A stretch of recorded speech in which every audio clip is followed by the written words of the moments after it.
Hello there, so in this lesson we're going to learn how we use the past simple tense and how we conjugate regular verbs.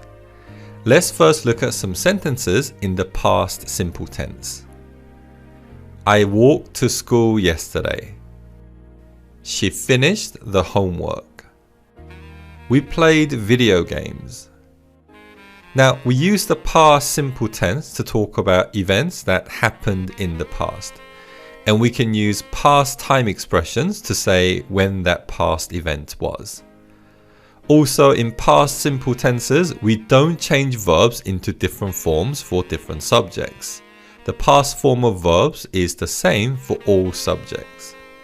And as we learned on the lesson on verbs, verbs that change into past forms by adding ed at the end are called regular verbs.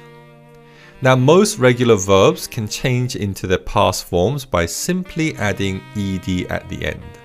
But not all regular verbs change in this way. Let's look at how some regular verbs change into their past ed forms. First, if a regular verb ends in one vowel and one consonant combination, we double the final consonant and add ed. So drop is dropped, fan is fanned, bin is binned. Next, if a regular verb ends in the silent vowel e, then we simply add d at the end. So hate is hated, assume is assumed, and free is freed. And lastly, if a regular verb ends in a consonant plus y combination, then we remove y and add ied. So cry is cried, magnify is magnified, and carry is carried. For all other regular verbs, we add ed at the end. Let's look at some sentences that use the verbs we have seen in this lesson. I cried in the cinema. The waiter dropped the plates. The students hated the science class. So, as you can see, we use the past form of verbs to talk about events in the past.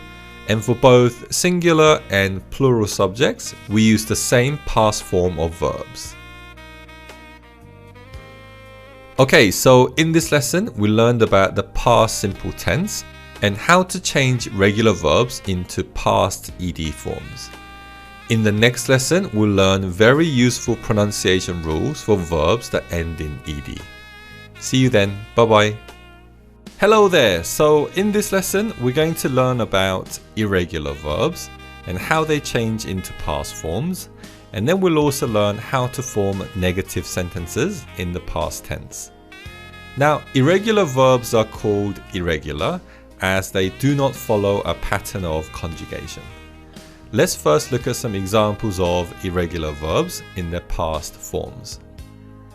Take is took, sing is sang, and cut is cut.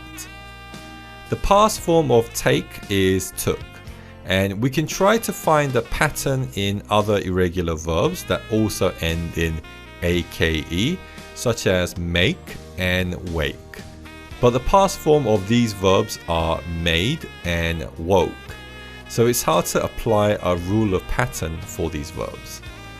However, some verbs do have a certain pattern. For example, the past form of sing is sang, and the past form of ring is rang.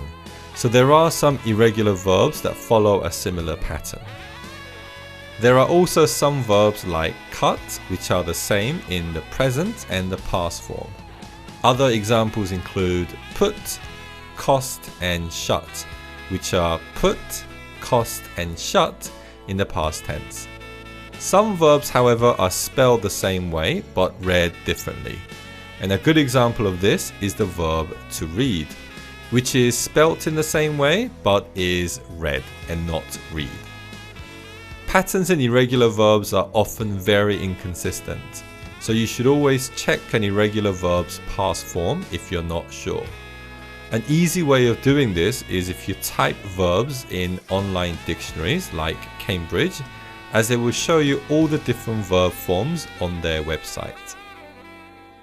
Lastly, let's look at how we form negative sentences in the past simple tense. Here are some example sentences first. I did not take the bus. He did not sing a song. We did not cut the ribbon. The key structure to the negative sentence of the past simple tense is to use did not in front of the verb. And the verb is used in its infinitive form, the unchanged form. So we say did not take and not did not took. We say did not sing and not did not sang, and so on. Also in speech, we usually contract did not to didn't. So we say I didn't take the bus. He didn't sing a song. We didn't cut the ribbon. So whatever the subject, we use didn't plus the verb's infinitive form to make negative sentences in the past simple tense. Okay, so today we learned about how irregular verbs change into past forms, and then we learned how to form negative sentences in the past simple tense. In the next lesson, we'll learn how to form questions in the past simple tense. See you then. Bye-bye. Hello there. So in this lesson, we're going to learn how to use the be verb in the past tense. Now, the structure of sentences using the be verb in the past tense is the same as the present tense, but we use the past form of the be verb to talk about past states. Let's first look at some example sentences. I was tired yesterday. She was a student last year. They were in France last week. So after the past form of the be verb, we have three forms of subject complements, an adjective, a noun, and a prepositional phrase. However, the past form of the be verb only has two forms. We use was with the subjects I, he, she, and it, and we use were with we, they, and you. The past form of the be verb is never contracted with a subject, so it's never she's and their. It's always she was and they were. The negative sentences are made by adding not after the be verb, just like the present tense. And the be verb and not can contract. So we can say, I wasn't tired yesterday. She wasn't a student last year. They weren't in France last week. So as you can see, in each negative sentence, the past form of the be verb and not are contracted. Let's now look at the question forms. And again, the structure is exactly the same as the present tense, but we use the past form of the be verb, was and were. So to form yes or no questions, we simply switch the position of the subject and the be verbs. So these statements become, was I tired yesterday? Was she a student last year? Were they in France last week? And to respond to these yes or no questions, we can say, yes you were, or no you weren't. Yes she was, or no she wasn't. And yes they were, or no they weren't. Finally, as we learned before, we can form WH word questions by adding a WH word in front of the yes or no questions. So we can say, why was I tired yesterday? Where was she a student last year? When were they in France? So as you can see, we just add a WH word in front of the yes or no questions. But for the last question, we took out the expression last week as it clashes with the WH word when.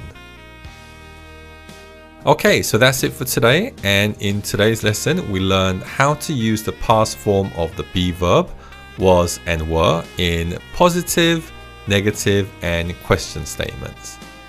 In the next lesson, we'll learn how to talk about the past using other verbs. See you then. Bye-bye. Subscribe dong English tutorial.